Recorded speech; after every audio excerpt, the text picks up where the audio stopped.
Absorption of electromagnetic radiation raises a molecule into an excited state.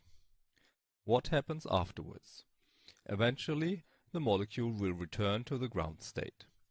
This process can take place in one or several steps and is called relaxation. A simple relaxation process is shown on the left. The excited state has the energy E1 and the ground state the energy E0. A transition from state E1 to state E0 is a relaxation process. One can also say the system relaxes back to the ground state. Relaxation can involve the emission of a photon or not.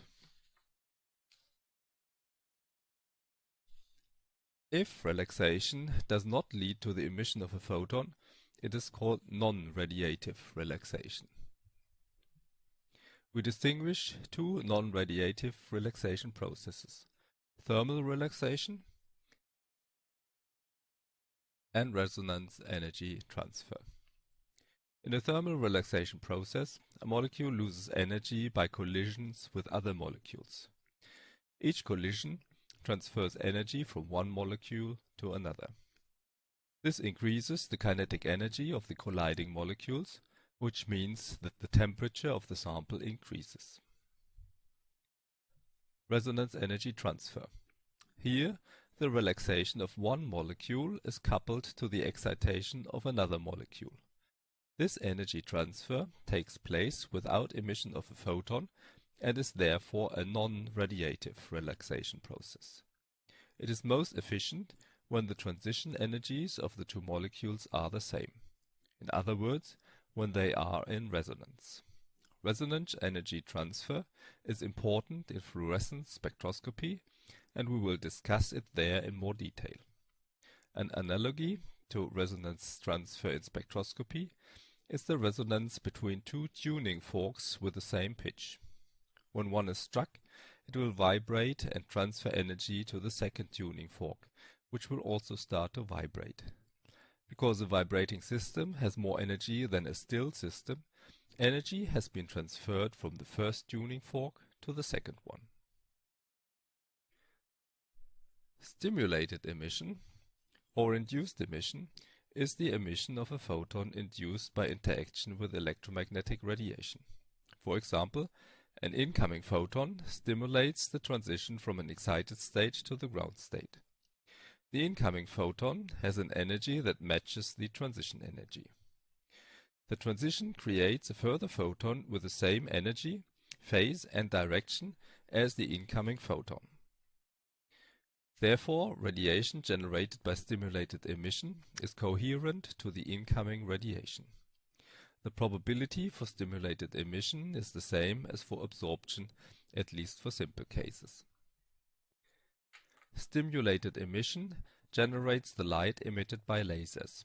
The acronym laser actually means light amplification by stimulated emission of radiation. In a laser, a higher occupancy of an excited state is generated first. Spontaneous emission generates photons which stimulate the relaxation of other molecules, that is, generate more photons which stimulate further relaxation processes, and so on. This continues until the excited state is depleted. Spontaneous emission. Spontaneous emission is a relaxation process where an excited state relaxes by spontaneous emission of a photon. Spontaneous means that there is no interaction with the environment that triggers the emission. As we have just heard, spontaneous emission is the initial emission process in a laser, which is then followed by stimulated emission. According to ordinary quantum mechanics, spontaneous emission is not allowed because the excited state is an eigenstate of the Hamilton operator and therefore stationary. In other words, the system would remain in the excited state forever as long as there is no perturbation. To explain spontaneous emission, the electromagnetic field needs to be quantized. This is called quantum electrodynamics, or QED. According to this theory, the excited state is no longer an eigenstate of the whole system, which is the molecule and the electromagnetic field. Because of this, the excited state has a finite lifetime.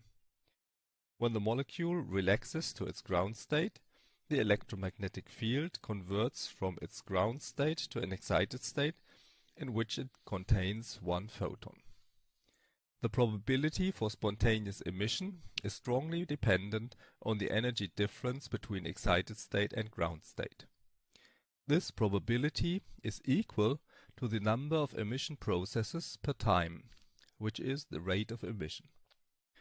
It is named A, which is one of the Einstein coefficients and which should not be confused with absorbance A. It is proportional to another Einstein coefficient B, which describes the probability for induced emission and induced absorption. Both are proportional to the absorption coefficient epsilon.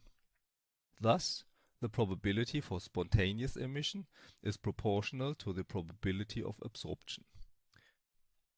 The stronger the absorption of a substance, the higher the probability for spontaneous emission, and therefore the shorter the lifetime of the excited state. The probability for spontaneous emission is also proportional to nu to the power of 3, where nu is the frequency of the emitted photon. You can see that spontaneous emission becomes much more likely when the energy difference between excited state and ground state increases.